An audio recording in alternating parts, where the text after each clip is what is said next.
अस्सलामुअलैकुम। अल्लाह पाक से उम्मीद है कि तमाम व्यूवर्स और तमाम लिसनर्स सब अल्लाह पाक के फजल व करम से खैरियत से होंगे और आप सबको मेरी तरफ़ से रमज़ान की रहमतें बरकतें बहुत बहुत मुबारक हो। और दुआओं में याद रखिएगा, अल्लाह पाक इस रमज़ान में हम सब के लिए बहुत सारी आसानियाँ, हम सब की जो दिली ख्वाहिशें हैं, अल्लाह पाक सबको कबूल फरमाएँ। आमीन सुम्मा आमीन।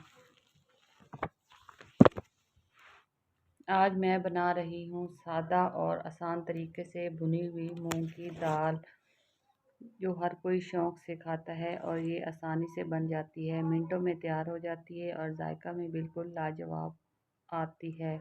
जिस तरीके में मैं बना रही हूँ आप इस तरीके को फॉलो कीजिएगा, फिर देखिएगा कि आपकी दाल कितने मज़े की बनती है और सब लोग शौक़ से भी खाते हैं। पहले हम शुरू करते हैं दाल बनाना।